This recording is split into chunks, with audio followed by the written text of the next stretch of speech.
Bismillah walhamdulillah, la hawla wa la quwwata illa billah. Allahumma salli wa sallim wa barik ala sayyidina wa maulana Muhammad ibn Abdillah wa ala alihi wa sahbihi wa mawalah. Amma ba'd.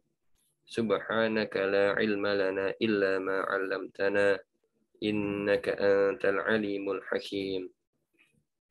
Alhamdulillah, thumma alhamdulillah, thumma alhamdulillah. Alhamdulillah, pada pagi yang sangat sejuk ini, sangat berbahagia ini, kita dapat berkumpul kembali pada kajian rutin kita mengkaji satu kitab hadis, yaitu kitab hadis Arba'in An-Nawawiyah bersama Al-Ustadz Dr. Zainul Zuhdi LCMHI pada bulan yang masih sangat penuh berkah ini, yaitu bulan Muharram. Kita akan melanjutkan kajian kitab hadis Arba'in An-Nawawiyah. Insyaallah kalau nanti sampai dengan selesai hadis ke-40 sekaligus kita khataman ngatan Ustaz. Insyaallah. Kayaknya satu pertemuan lagi Mas Agung. Oh baik. Ya, berarti insyaallah satu pertemuan yang selanjutnya. Insyaallah Ustaz. Kita awali kajian pagi hari ini dengan membaca Ummul Quran. Al-Fatihah. A'udzu billahi minasyaitonir rajim. Bismillahirrahmanirrahim.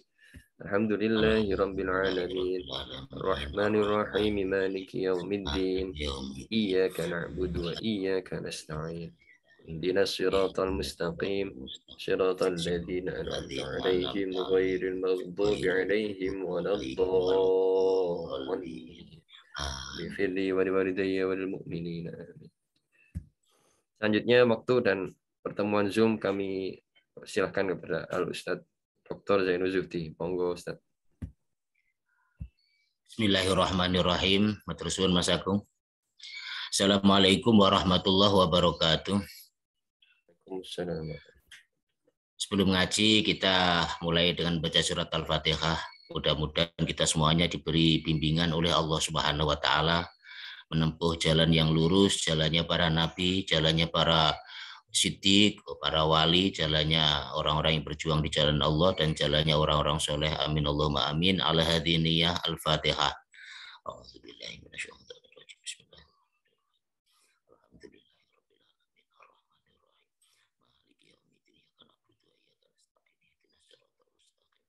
Siratal ladzina an'amta 'alaihim ghairil maghdubi 'alaihim waladdallin. Amin.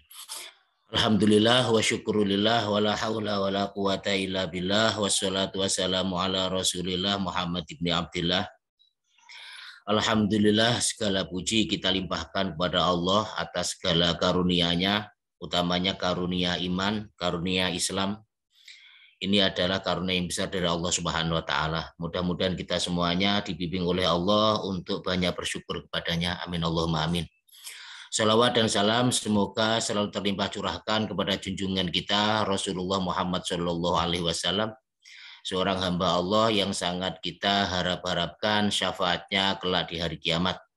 Mudah-mudahan kita semuanya diberi syafaat oleh Rasulullah Muhammad Shallallahu Alaihi Wasallam. Amin Allahumma amin. Kita akan meneruskan ngaji kita, yaitu hadis sekarang hadis yang ke-37. Insya Allah 2 pertemuan lagi, jadi ini pertemuan sebelum terakhir, 2 minggu lagi baru terakhir. Setelah itu nanti kita akan katanya Mas Agung dulu mau meneruskan lagi kitab dengan yang lain. Coba nanti saya carikan Mas Agung. Ada juga Mukhtarul Hadis, ini juga bagus. Nanti coba saya buka-buka kitab dulu ya, kitab-kitab yang ada di lemari, coba nanti yang bagus apa. Jadi itu mungkin yang bisa saya sampaikan terkait masalah informasi. Kita sekarang melanjutkan hadis yang ke-37. A'udzubillahi minasyaitonirrajim. Bismillahirrahmanirrahim. Al-hadisus sadisu wa tsalatsun. Sekarang hadis yang ke ini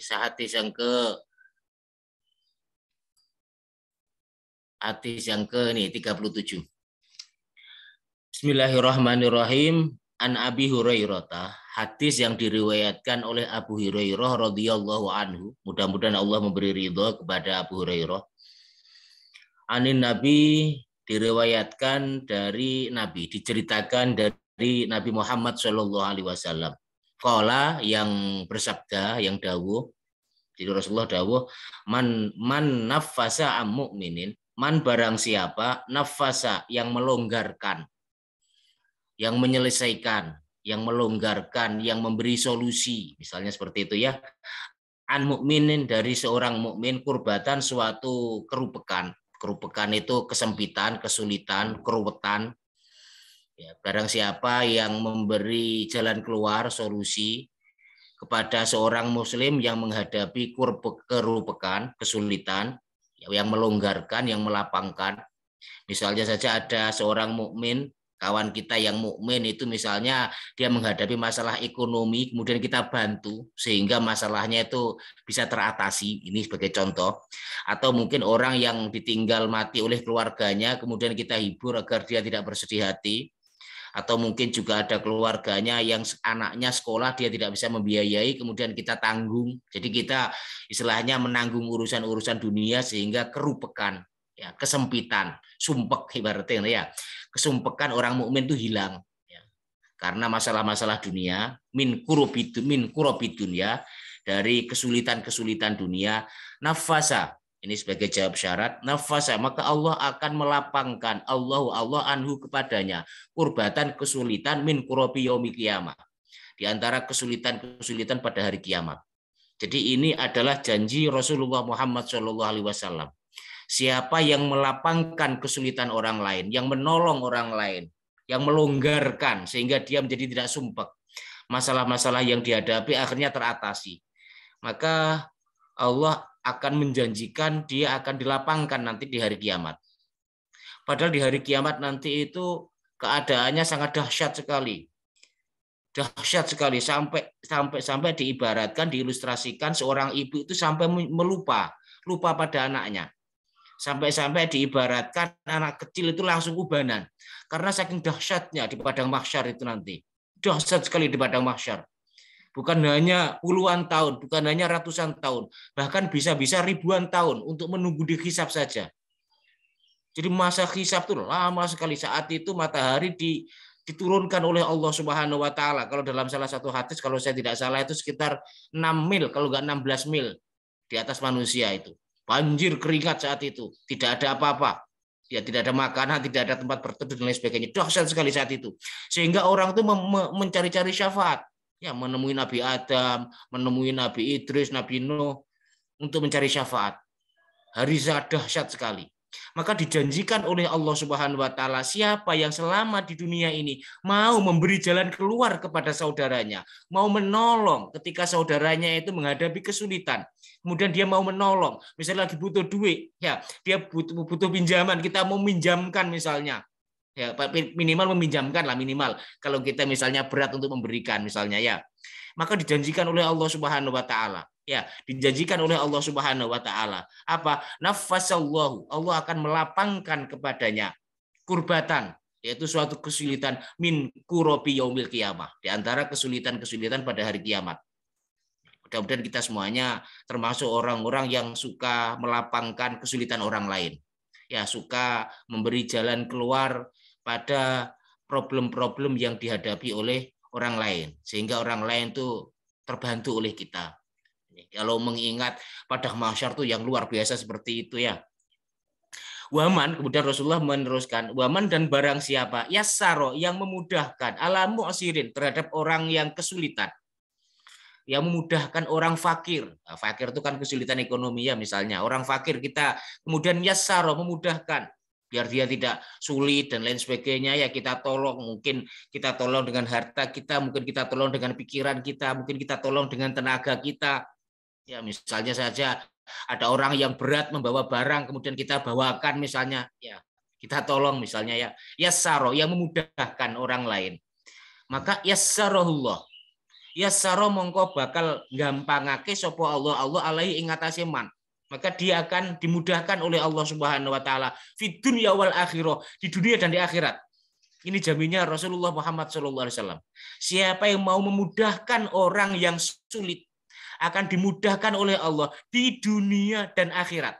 Kalau tadi di akhirat saja, tapi kalau ini di dunia dan akhirat. Jadi sudah bisa dirasakan di dunia. Jadi orang yang memudahkan orang lain akan dimudahkan oleh Allah urusannya.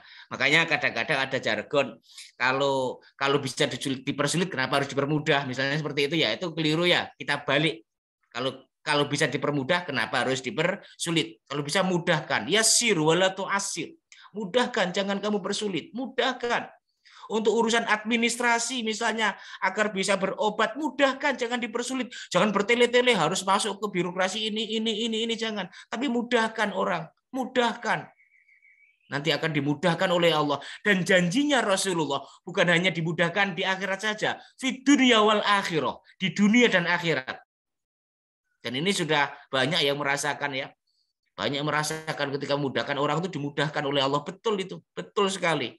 Betul sekali. Dan juga rasional. Ya, bukan hanya i'tiqadan, tetapi juga bukan hanya secara nasi, secara nakli, tetapi juga secara akli. Rasional sekali. Akan dimudahkan oleh Allah kalau kita mudahkan orang lain. Ini. Waman sataro, dan barang siapa yang sataro, yang menutup musliman, aib orang Islam, yang mau menutup aib orang, satar itu artinya menutup. Makanya di antara sifatnya Gusti Allah adalah satar, zat yang maha menutup. Andai kata Allah membuka aib kita, habis kita semuanya ya. Andai kata Allah itu membuka aibnya Ustadz, misalnya dibuka di hadapan panjenengan sedanten, ya panjenengan sedanten nggak akan mau ngaji kepada Ustadz ya. Tapi ditutup oleh Allah aib-aib kita itu, ditutup oleh Allah Subhanahu Wa Taala. Maka dawuhnya Rasulullah, man sataro, barang siapa yang mau menutup musliman aibnya orang Islam, satarahullah. Sataro moko bakal nutup hu ing man sapa Allah. Maka Allah akan menutup aib dia. Siapa yang mau menutup? Fid dunya wal akhirah, di dunia dan akhirat, subhanallah. Bukan hanya fil akhirah saja, Mas Agung. Fid dunya wal akhirah, di dunia dan akhirat. Kalau kita nggak suka menggunjing orang, insya Allah aib-aib kita akan ditolong oleh Allah, akan ditutup oleh Allah, sehingga kita tidak digunjing oleh orang lain. Sehingga kita tidak digunjing oleh orang lain. Kalau kita tidak menghina orang, insya Allah kita tidak akan dihina oleh orang lain. Jadi fid dunya wal akhirah, subhanallah. Fid dunya wal akhirah. Allah akan menutup aib kita di dunia dan akhirat. Enak sudah. Ya, enak sudah. Di akhirat malah nikmat itu. Kalau di dunia sudah ditutup aib kita, di akhirat nanti dia akan protes kalau kita dimasukkan ke dalam surganya Allah. Sebaliknya kalau aib kita banyak diketahui manusia, bahaya ini kalau di akhirat nanti. Sebab apa? Kalau diprotes bagaimana itu kalau diprotes oleh orang-orang yang tidak suka. Ya, misalnya seperti itu. Ini. Wallahu, dan Allah Subhanahu wa taala fi aunil abdi. Allah itu akan menolong seorang hamba. Maka nal abdu fi auni akhi, sepanjang seorang hamba itu mau menolong saudaranya. Jadi ini janji Rasulullah Muhammad SAW.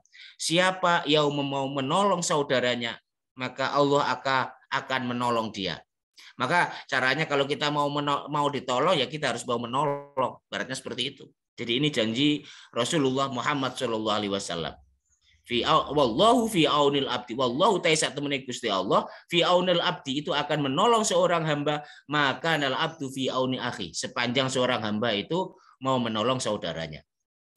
Waman, dan barang siapa salaka, yang ngambah dalan, menempuh jalan, salaka. Makanya ada istilahnya salik kalau dalam ilmu tasawuf, ilmu thariqah itu namanya salik. Salik itu berarti orang yang menempuh jalan menuju Allah, itu namanya salik. Apa tuh Ustaz? Ya, salik macam suluk istilahnya. Apa? Slide pun menawi. Oh iya. Lanjutnya itu. Nah, salik, man salaka, dan barang siapa yang salaka, yang menempuh thariqon, suatu jalan, yaltamisu, dia mencari fihi, di dalamnya, ilman, ilmu. Siapa yang mau menempuh jalan untuk mencari ilmu. Dan jalan di sini maknanya bisa luas, bukan hanya kita naik kendaraan menuju ke masjid, atau naik kendaraan menuju ke sekolah, atau naik kendaraan menuju ke majelis ilmu. Ya termasuk Zoom ini juga termasuk salaka thariqon, termasuk suluk menempuh jalan. Ya, menempuh jalan, kita gunakan listriknya, kita gunakan pulsanya untuk ngaji, kemudian kita gerakkan, kita bergerak berada di layar kaca, kita diam, kita mendengar, kemudian kita taati. Itu juga termasuk salaka torikon yaltamisu fihi ilman. Dia menempuh jalan untuk mencari ilmu. Sahalallahu, sahala moko bakal gampangake sapa Allah lahu kedue man, kedue kepada orang yang menempuh jalan tersebut. Torikon ilal jannah, jalan menuju surga akan dimudahkan oleh Allah Subhanahu wa taala. Makanya mudah-mudahan kita suka ngaji, mudah-mudahan kita suka mencari ilmu. Siapa yang suka ngaji, suka mencari ilmu, dijamin oleh Rasulullah akan dimudahkan masuk surga. Berarti mafhum mukhalafahnya, pemahaman kebalikannya, siapa yang tidak suka mencari ilmu, tidak suka menempuh jalan untuk mencari ilmu, dengan ngaji nggak suka, dengan tholabul ilmi nggak suka, berarti pemahamannya apa? Berarti pemahamannya adalah bukan sahala, bukan dimudahkan oleh Allah untuk masuk surga, tetapi disulitkan oleh Allah untuk masuk surga, disulitkan oleh Allah. Makanya orang kalau dimudahkan oleh Allah masuk surga itu apa? Ya orangnya itu suka memberi, orangnya suka sholat, orangnya suka ibadah, orangnya suka menutup aib orang lain dan lain sebagainya. Ada tanda-tandanya, ada ciri-cirinya di dunia itu. Makanya siapa yang menempuh jalan, ya siapa yang menempuh jalan untuk mencari ilmu, dijanjikan oleh Rasulullah Muhammad SAW, Allah akan memudahkan dia untuk masuk surga. Mudah-mudahan kita semuanya suka ngaji ya, suka ngaji bukan hanya dengan ustadz tetapi dengan siapa saja. Pokoknya kita suka ngaji, mendengar ajaran-ajaran Allah Subhanahu wa taala, mendengar ajaran-ajaran dari Rasulullah Muhammad SAW dan berusaha untuk mencontoh mereka semuanya. Ya, ajaran-ajaran dari para ulama dan lain sebagainya. Sebab apa? Sahalallahu lahu bihi thariqan ilal jannah. Dia akan dimudahkan oleh Allah jalan menuju kepada surga. Padahal nanti di akhirat itu hanya ada 2 tempat, neraka sama surga. Tidak ada 3 tempat. Jadi meskipun orang tidak ingin masuk surga, tetap saja dia akan mendapatkan surga karena tidak ada tempat lain. Ya, tidak ada tempat lain. Makanya katanya orang-orang sufi itu kan begitu, saya tidak butuh surga, saya butuh Allah. Meskipun nggak butuh surga, tetap tempatnya surga. Karena di akhirat tidak ada 3 tempat. Yang ada cuma 2 tempat, surga atau neraka. Di akhirat hanya itu. Pilihannya hanya itu saja. Makanya mudah-mudahan kita semuanya dimudahkan oleh Allah untuk mencari ilmu. Ya, dimudahkan dicintakan. Orang cinta itu pasti akan mudah. Makanya kalau kita pengen selalu mencari ilmu apa ya, cinta memang. Cinta itu apa-apa akan dicari kok kalau cinta itu. Biaya tidak akan jadi pertimbangan kalau sudah cinta itu. Ya, bahkan kalau nggak punya uang bisa ngutang-ngutang kalau sudah cinta itu. Ya, bahkan rasa tai kucing rasa coklat ibaratnya seperti itu kalau sudah cinta itu. Jadi kalau sudah cinta ngaji apapun akan dijalankan. Apapun, jarak jauh pun akan ditempuh. Biaya berapapun akan dibayar. Ibaratnya seperti itu, orang kalau sudah cinta itu. Maka siapa yang cinta ngaji, itu rahmat dari Allah Subhanahu wa taala. Berarti dia dimudahkan oleh Allah Subhanahu wa taala untuk meraih surga. Amin Allahumma amin. Wa ma ijtama'a dan tidaklah berkumpul kaumun suatu kaum, itu fi baitin, di rumah min buyutillah, di antara rumah-rumah Allah Subhanahu wa taala. Di antara rumah-rumah Allah Subhanahu wa taala, misalnya di masjid itu Baitullah, rumahnya Allah. Kok berkumpul di masjid misalnya atau berkumpul di kelas, ya, tapi niatnya memang untuk belajar kitabullah, ya. Yatluna, mereka itu membaca kitabullah, kitab Allah.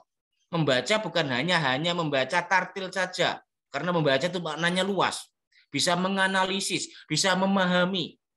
Ya, misalnya kita membaca permainan lawan, berarti kita tuh memahami bagaimana caranya lawan itu bermain. Berarti seperti itu. Kalau kita menonton sebuah pertandingan bola, itu kan juga membaca permainan, membaca gerak-gerik, membaca. Jadi membaca tidak hanya membaca huruf saja.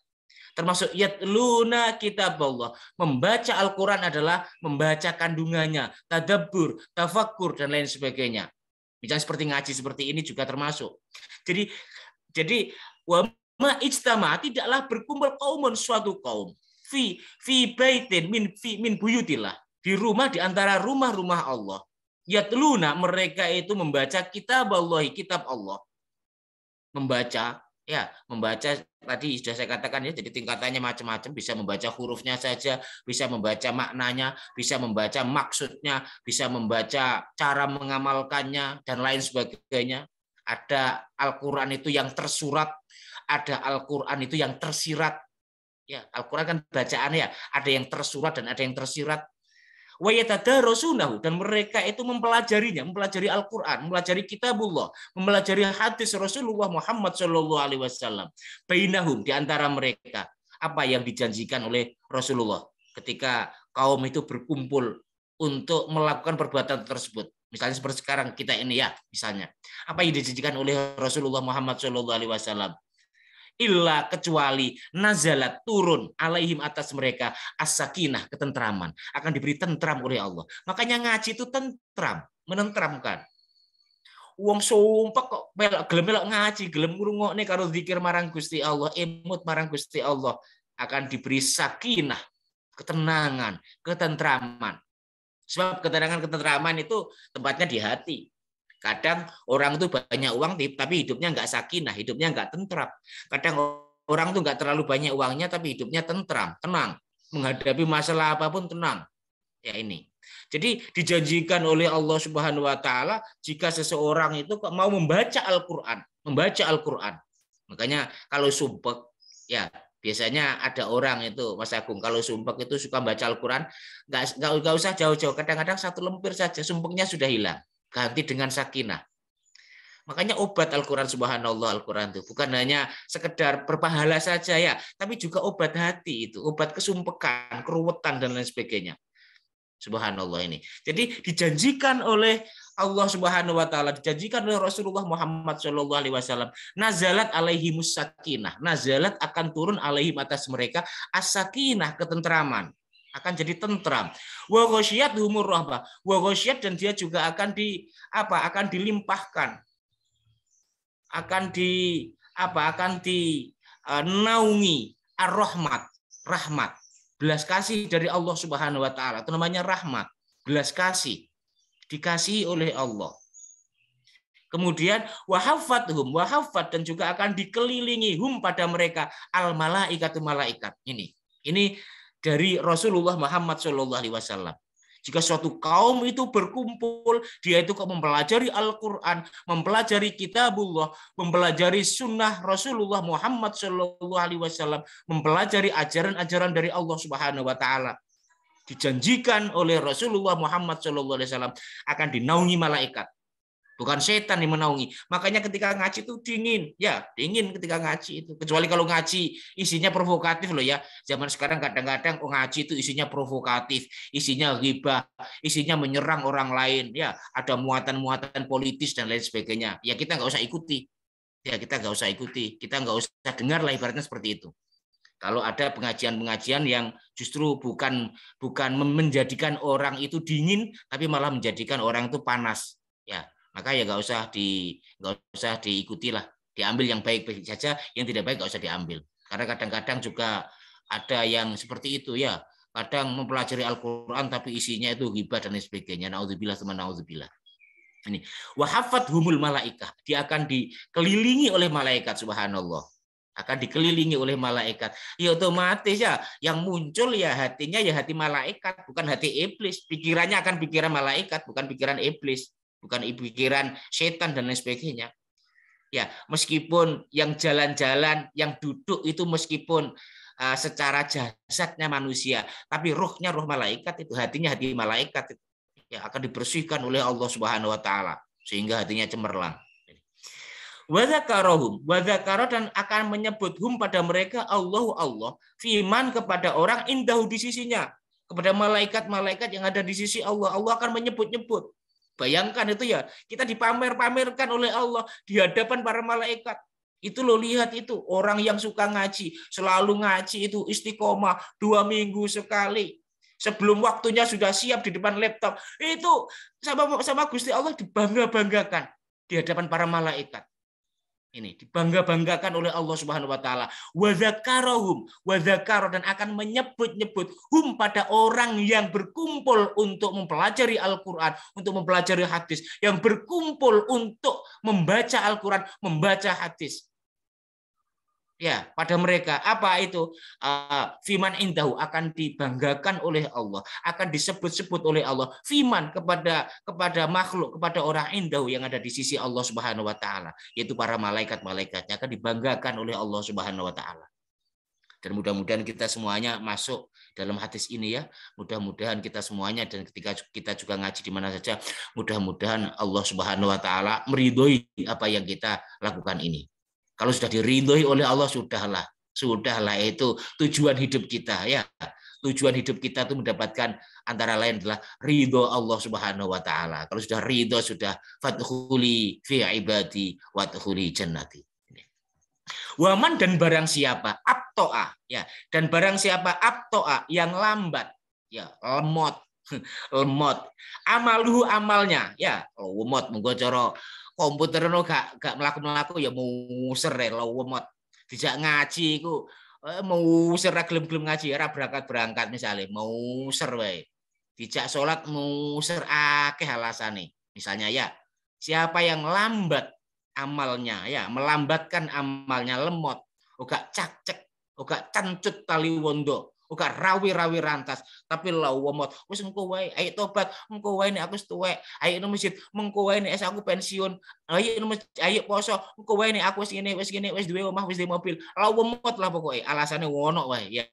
Misalnya seperti itu. Lam yusri' bihi nasabu, maka tidak akan dicepatkan oleh Allah untuk masuk surga. Berarti pemahamannya, siapa yang cepat-cepat amalnya, cepat-cepatan, akan dicepatkan oleh Allah masuk surga. Maksudnya apa? Dihisapnya nanti cepat. Tapi kalau lambat, hisapnya juga lambat, nanti dilambatkan oleh Allah Subhanahu wa taala. Makanya yang akhirat nanti kalau sudah pada mahsyar baru akan terasa masukku. Akan terasa banget itu, pengen cepet-cepet, saking sengsaranya itu sampai-sampai penduduk neraka itu pengen cepet-cepet meskipun masuk neraka, saking nggak kuatnya di padang mahsyar itu. Luar biasa dahsyatnya. Makanya kesempatan kita ya di dunia ini.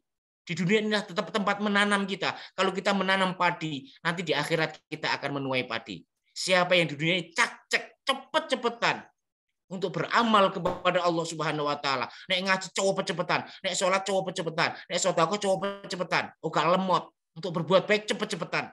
Uga muser wae ya, uga muser wae.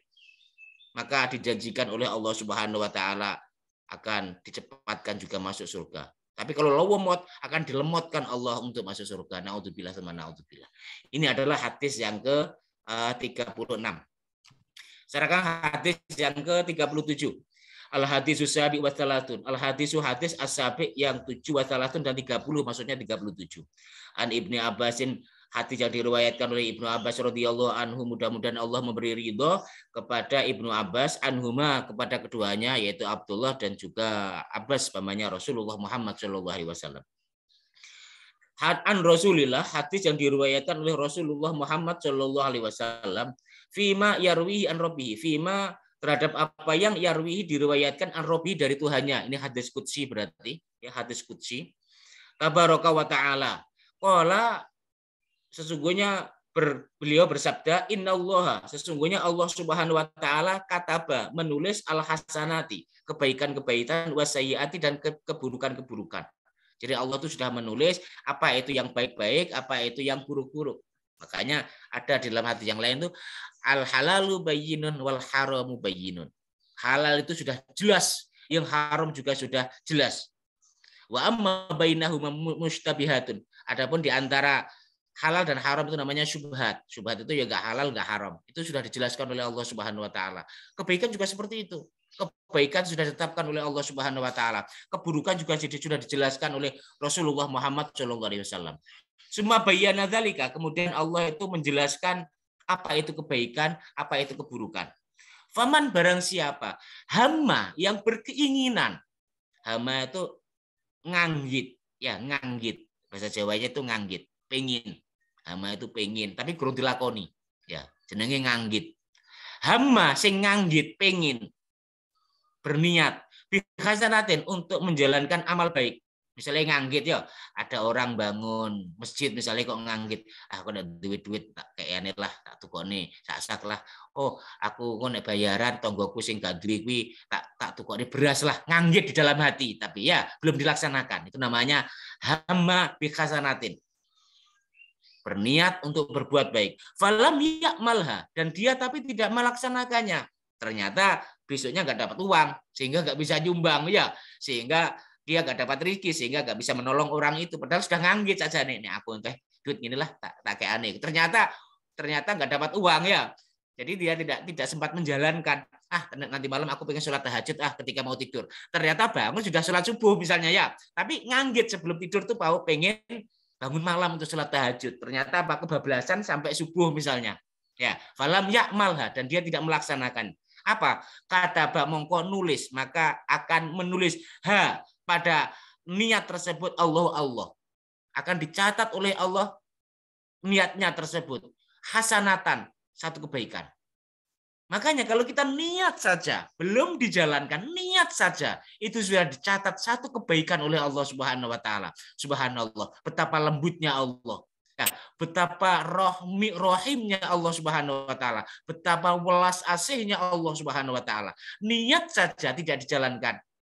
Kata Allah wa indahu hasanah. Allah menulis di sisinya satu kebaikan. Kamilah secara sempurna. Masya Allah, subhanallah. Makanya niat kita, kalau kita niat terus lihat kebaikan itu luar biasa itu, ya. Niat, pokoknya niat. Ini penting sekali, ya. Niat untuk berbuat baik. Wa in hamma, dan barang siapa, dan jika hamma, dia berniat dia dengan kebaikan tersebut, fa'amilah, kemudian dia menjalankan. Ya, dia bisa menjalankan. Ya, niat membantu fakir miskin, ternyata kita dapat rezeki, kemudian kita berikan, ya. Jadi menjalankan niat sholat jamaah, kemudian dia berangkat, dijalankan.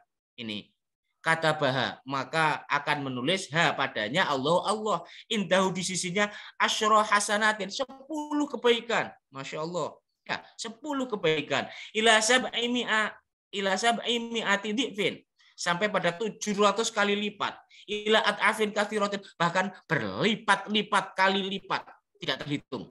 At'afin katsiratin, tidak terhitung itu. Lipatan yang banyak sesuai dengan welas asihnya Allah Subhanahu wa taala. Makanya kadang orang itu karena hatinya bagus, ya, katanya karena ikhlas dan sebagainya, kadang-kadang satu amal itu dilipat gandakan oleh Allah Subhanahu wa taala. Bukan hanya 700 kali lipat saja, bisa-bisa triliunan kali lipat. Ya, bisa-bisa triliun kali lipat, tergantung niatnya bagaimana, hatinya bagaimana. Makanya amal itu tergantung pada imannya. Imannya semakin tinggi, ya amalnya bernilai. Ya, makanya ada istilah kan, tidurnya ulama itu lebih baik daripada ibadahnya orang bodoh. Iya betul, tidurnya ulama itu niat karena Allah dan zikir, tidurnya ulama itu. Tapi kalau ibadahnya orang bodoh itu kadang-kadang ibadah itu tidak niat menghamba kepada Allah. Ya, sholat ya hanya karena rutinitas, bukan sebagai penghambaan kepada Allah, bukan sebagai media untuk komunikasi kepada Allah. Kadang-kadang seperti itu. Makanya kadang-kadang tidurnya ulama itu lebih baik daripada ibadahnya orang bodoh. Kadang-kadang seperti itu. Karena memang hati, ya, karena memang niat. Maka kadang-kadang amalnya ulama itu meskipun remeh, kadang-kadang berlipat-lipat pahalanya, ya, berlipat-lipat. Ini. Dan itu adalah kehendaknya Allah Subhanahu wa taala. Ila ad'afin katsiratin. Wa in hamma, dan jika orang itu menginginkan, berniat bisayyi'atin, untuk menjalankan keburukan, falam ya'malha, tetapi tidak dijalankan. Ya, niat leh, engko kate dugem, engko bengi kate dugem, misalnya sirah kok ngawolu digawe dugem enak, misalnya seperti itu, ya, kayak ngombe-ngombe enak. Misalnya seperti itu. Jadi niat jelek. Ya, niat jelek. Kata falam ya'malha, dan dia tidak menjalankannya. Kata maka Allah akan menuliskannya, Allah indahu, di sisinya hasanatan, satu kebaikan, kamilatan secara sempurna. Jadi kalau kita niat maksiat, ternyata kita tidak jadi maksiat, maka ditulis oleh Allah kebaikan. Masya Allah. Niat jelek kok tidak kita laksanakan, diberi kebaikan oleh Allah. Bukan dosa ternyata, ya, malah diberi kebaikan. Tapi jangan niat jelek, ya. Kadang-kadang kalau niat jelek, kalau dijalankan yang bahaya. Tapi kalau kita punya niat jelek, ini saking lembutnya Allah, saking sayangnya Gusti Allah, sayang sekali Gusti Allah. Sampai-sampai jika kita niat jelek, kok tidak kita lakukan, ya, tidak kita lakukan, dicatat oleh Allah kebaikan. Masya Allah, ya, subhanallah. Ini betapa lembutnya Allah Subhanahu wa taala. Niat elek gak dilakoni, dicatat apik karo Gusti Allah. Ya, sampai seperti itu, ya, sampai seperti itu. Wa in hamma biha, kalau dia itu berniat untuk kejelekan, fa'amiliha, tapi dia itu menjalankannya. Niat korupsi dia menjalankan. Wis engko tak entiti lah 10.000. Nek gak sida ngentit berarti dapat pahala. Kok sida ngentit misalnya ya, kata bah, mongko Allah akan nulis padanya Allah sayyiatan, kejelekan wahidatan, satu kejelekan saja yang ditulis oleh Allah Subhanahu wa taala. Subhanallah. Kalau kejelekan ditulis sedikit oleh Allah. Ini betapa lembutnya Allah, ya betapa baiknya Allah. Kalau kebaikan dilipat gandakan pahalanya. Kalau kejelekan dosanya ya sesuai itu, hanya satu. Itu pun kalau minta ampun diampuni oleh Allah Subhanahu wa taala. Ini betapa welas asihnya. Ya bagaimana gak welas asih lah. Yang kita itu ada di dunia karena kehendaknya Allah kok. Bagaimana Allah gak welas asih? Yang kita itu ciptaannya kok, miliknya kok. Mesti pemilik ya sayang pada barang yang dimiliki. Namanya pemilik kita adalah Allah. Otomatis pemilik kita menyayangi kita. Itu sudah otomatis itu. Makanya ini salah satu di antara kelembutannya Allah Subhanahu wa taala. Tapi di samping itu juga Allah itu juga sangat disiksanya ya bagi orang-orang yang ibaratnya dikasih ora gelem ya diazab sama Allah Subhanahu wa taala. Naudzubillah naudzubillah. Rawahul Bukhari, diriwayatkan oleh Imam Bukhari, wa Muslimun, dan Imam Muslim fi sahihihima, di dalam hadis sahih Bukhari Muslim bihadil hurufi, dengan redaksi ini. Saya kira sudah cukup. Insyaallah hadis yang ke-38, 39, 40, 41 akan kita teruskan karena sekarang sudah masih ada satu hadis lagi, bisa Mas Agung ya? Nggih, manut mawon. Satu hadis lagi. Al-hadis al-arbaun, hadis al-hadis al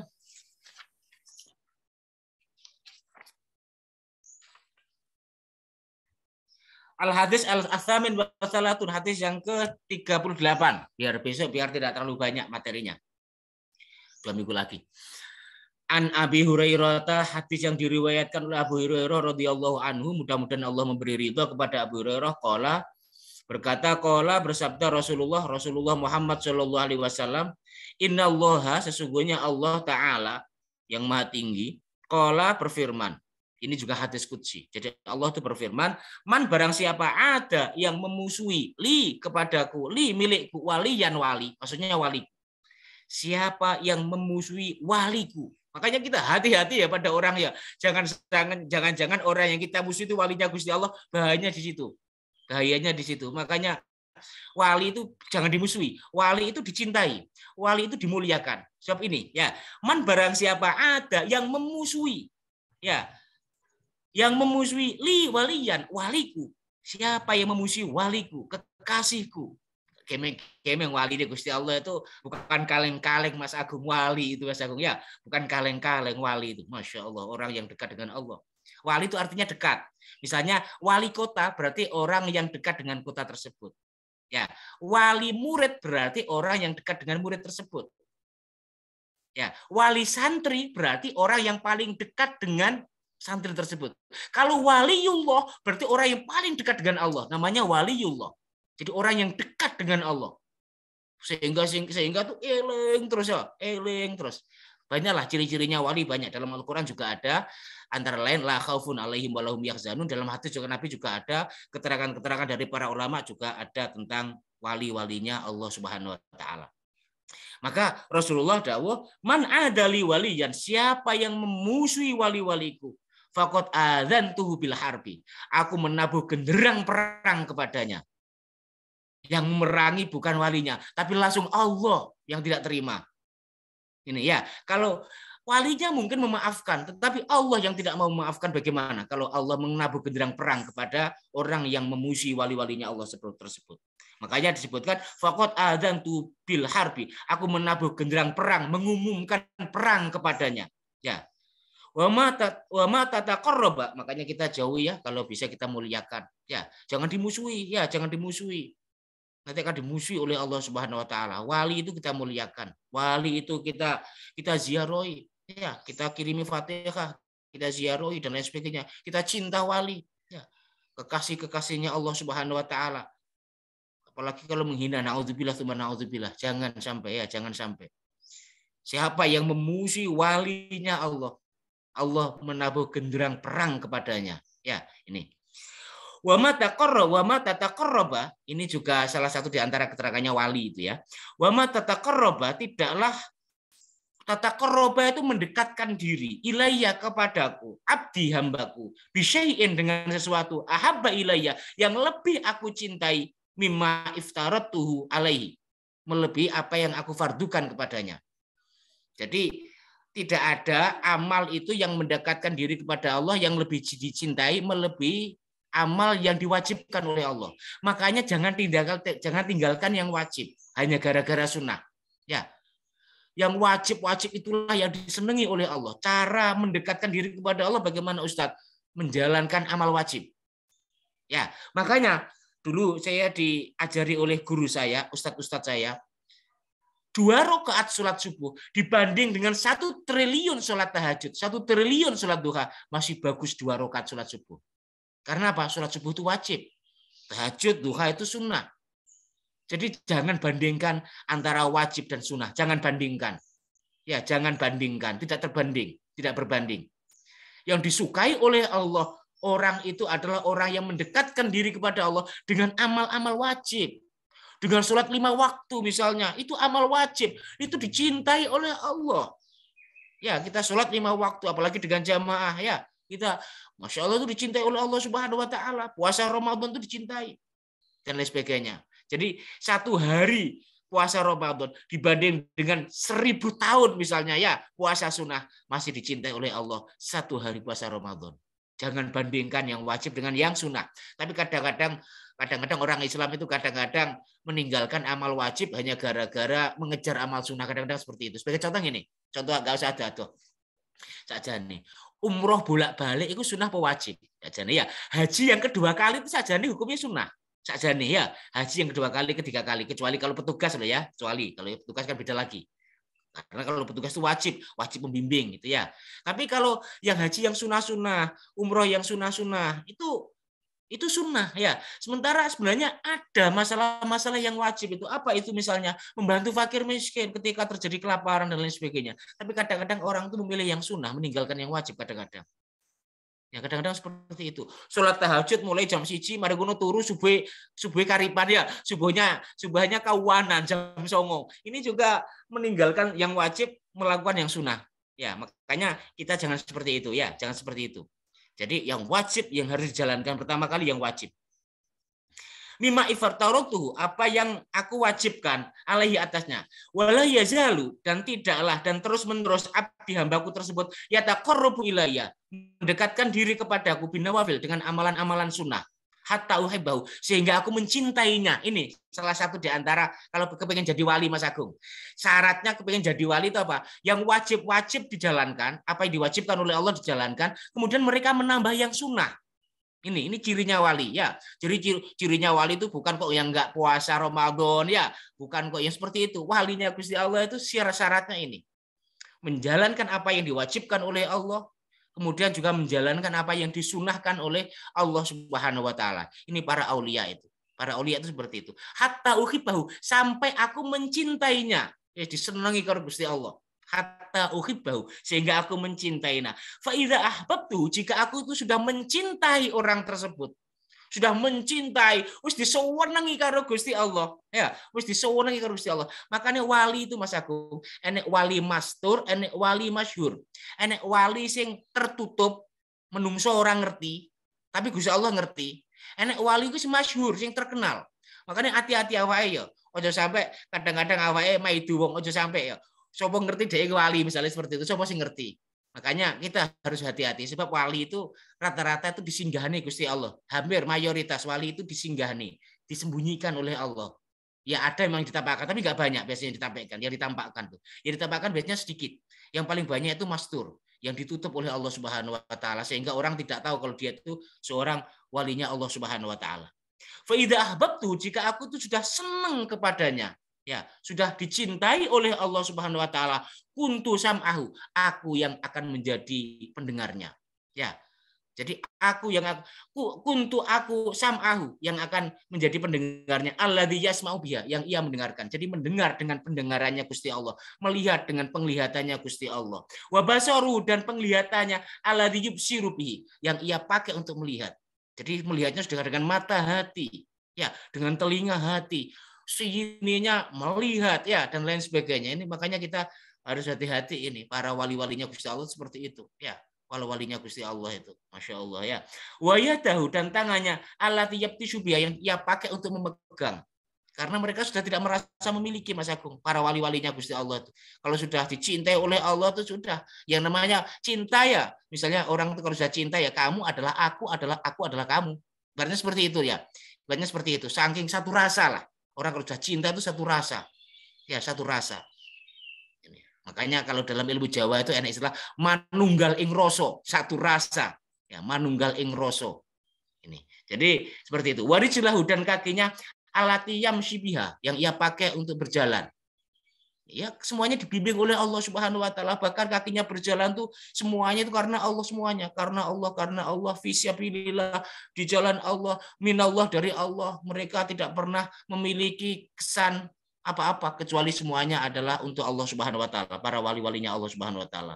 Walain sa'alani, jika mereka itu meminta kepadaku, para wali-wali Allah itu meminta kepadaku, andai mereka meminta, la yannahu, niscaya akan aku kasih, pasti dikabulkan oleh Allah doanya wali. Ibaratnya seperti itu. Pasti akan dikabulkan oleh Allah doanya seorang wali. Tapi biasanya wali itu mendoakan orang lain, ya, mendoakan orang lain, mendoakan dirinya itu ya untuk keimanan, ibadah, akhlak, dan lain sebagainya.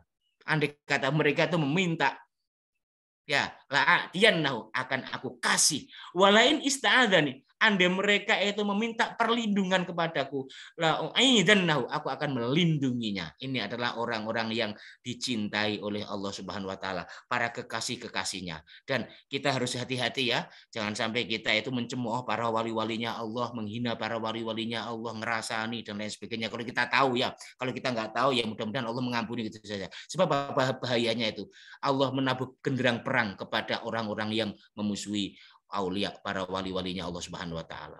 Sedekah Rasulullah Muhammad SAW pasti benar sabdanya. Itu Mas Agung yang bisa saya sampaikan. Ini sudah hampir jam 7, Mas Agung. Saya kembalikan ke Mas Agung. Matur sangat Ustaz. Matur sangat atas pembahasan untuk hadis Arba'in An-Nawawiyah ke-36 sampai dengan ke-38. Matur suwun. Apabila ada yang bertanya boleh lewat kolom chat atau secara langsung. Ini enten ingkang tanglet, ada yang tanya dari kolom chat. Assalamualaikum Ustadz, izin bertanya, untuk mengajak warga dapat ikut kegiatan keagamaan kurung tahlil, karena di RT saya sangat sedikit sekali untuk bisa mengikuti kegiatan keagamaan.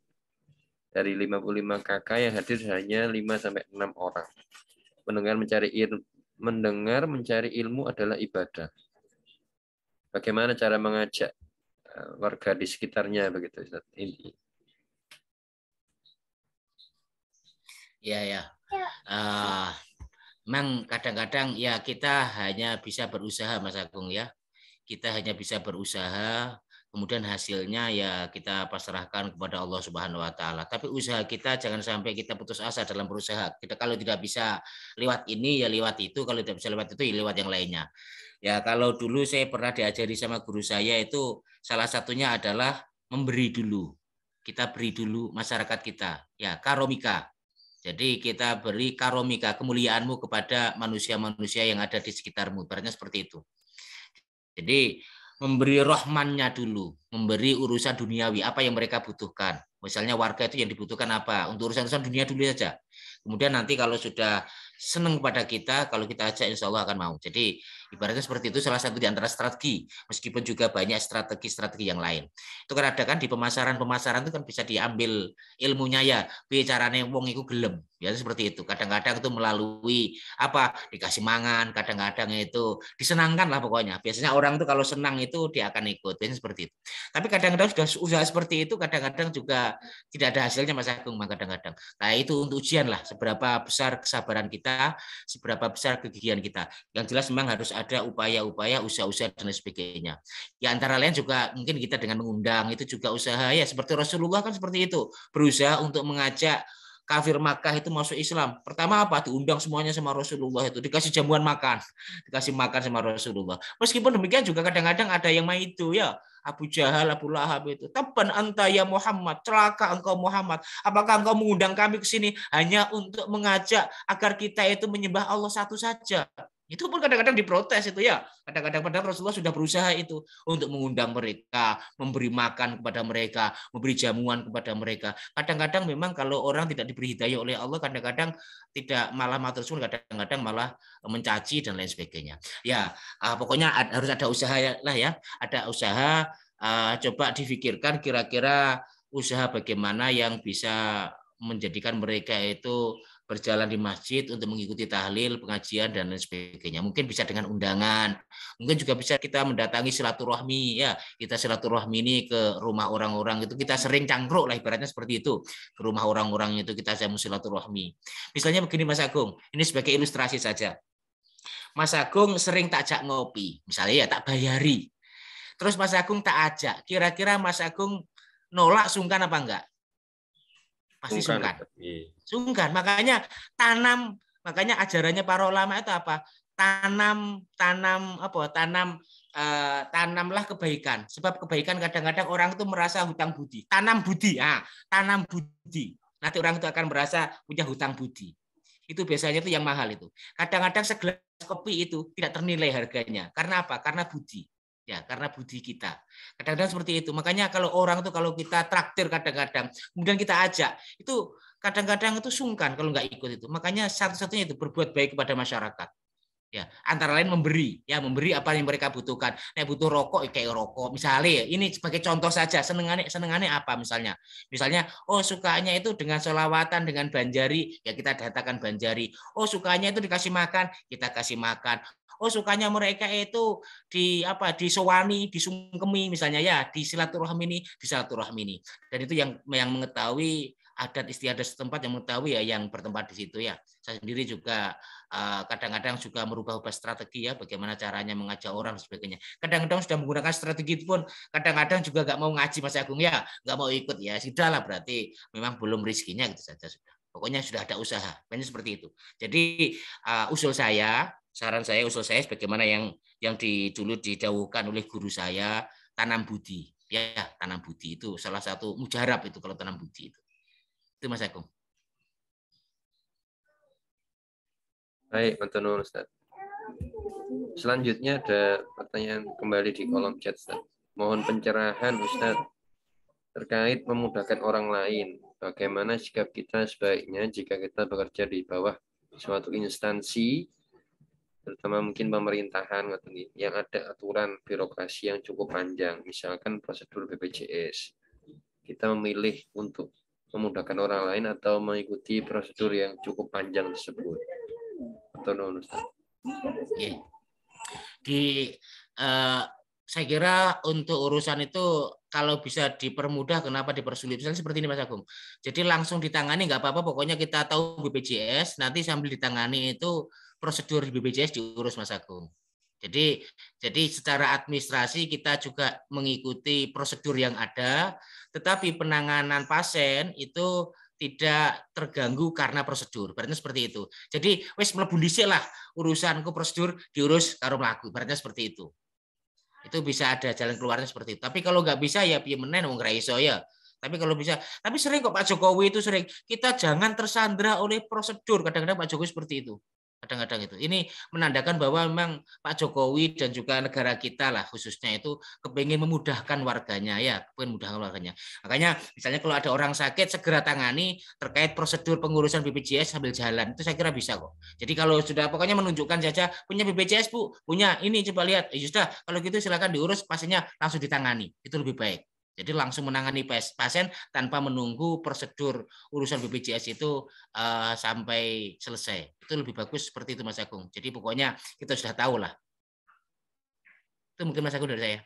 Jadi sebisa mungkin lah ya, sebisa mungkin.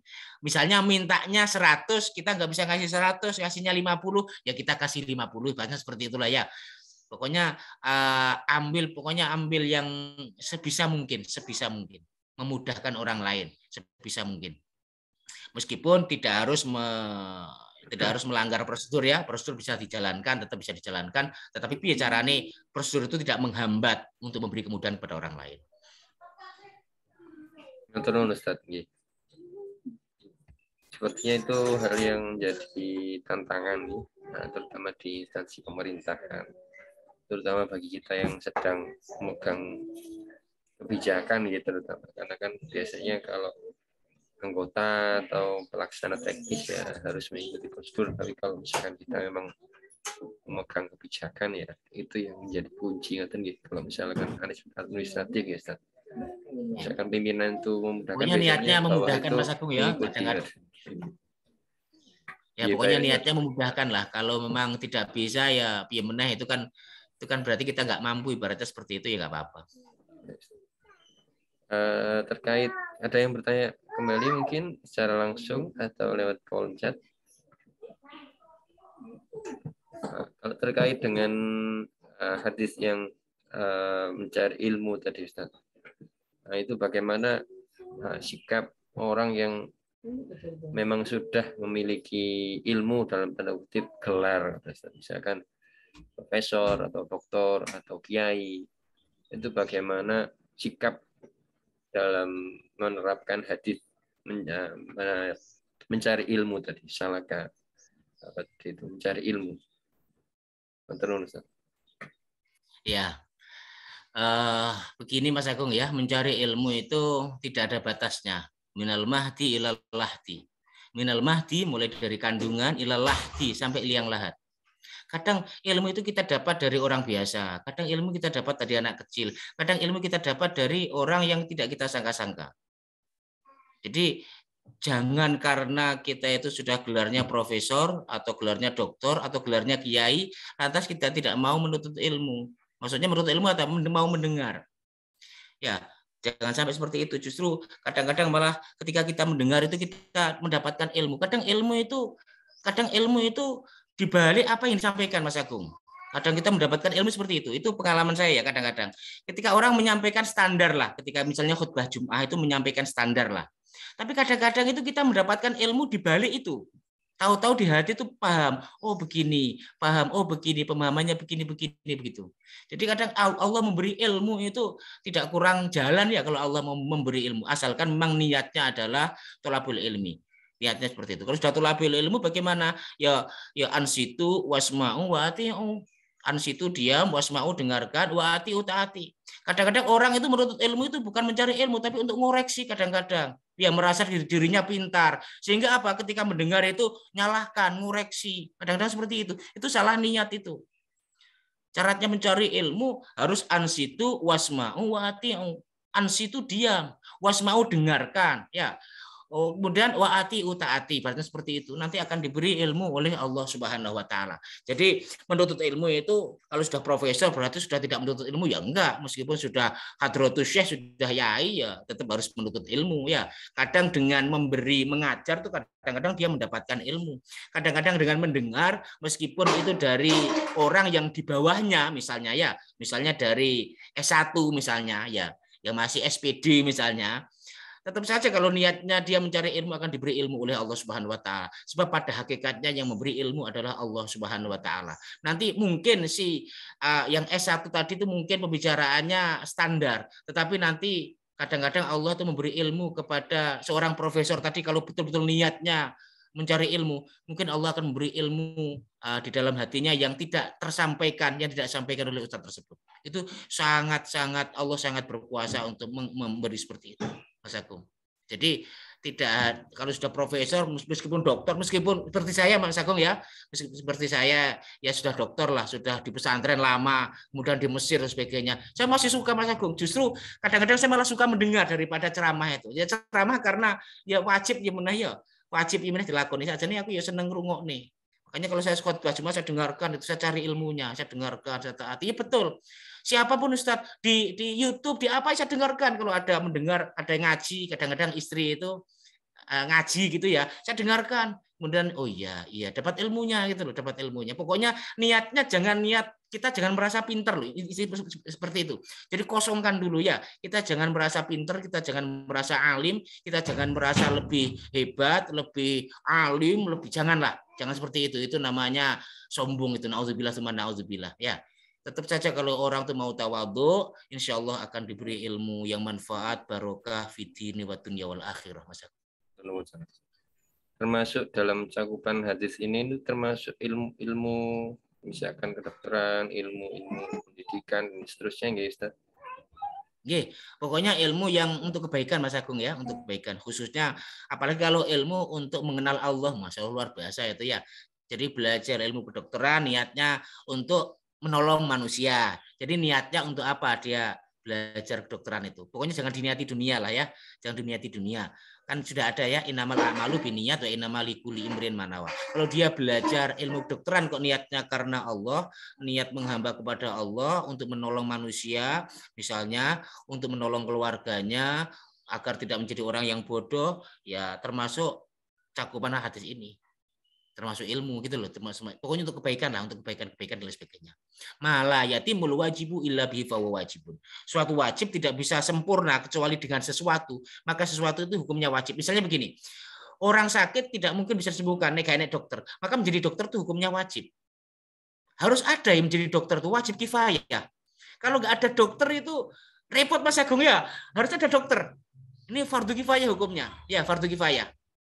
Ya, kalau sudah fardu kifayah berarti menempuh jalan dokter, misalnya belajar kedokteran itu juga fardu. Berarti seperti itu fardu kifayah. Niatnya pokoknya untuk kebaikan ya, niatnya untuk menolong manusia dan lain sebagainya. Jadi malah yatimul wajibu illa bihi fahuwa wajibun. Ini Mas Agung. Betul sangat Ustaz. Alhamdulillah kita telah melalui 1 jam bersama dengan Ustaz dalam kajian ini. Saatnya kita menutup dengan doa. Mohon dapat dibantu memimpin doa Ustaz.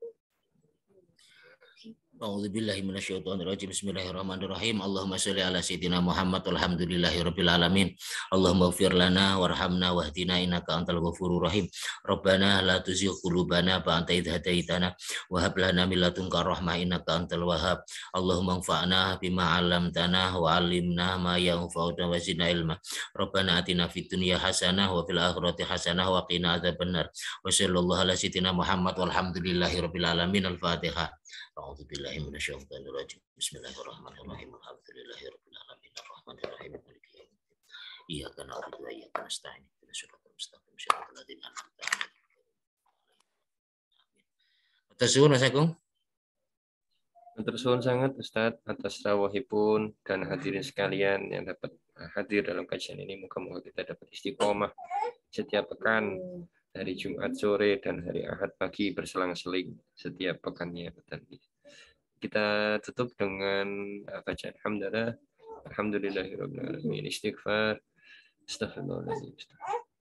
Dan doa kafaratul majlis. Bismillahirrahmanirrahim. Subhanakallahumma wa bihamdika asyhadu an la ilaha illa anta astaghfiruka wa atubu ilaik.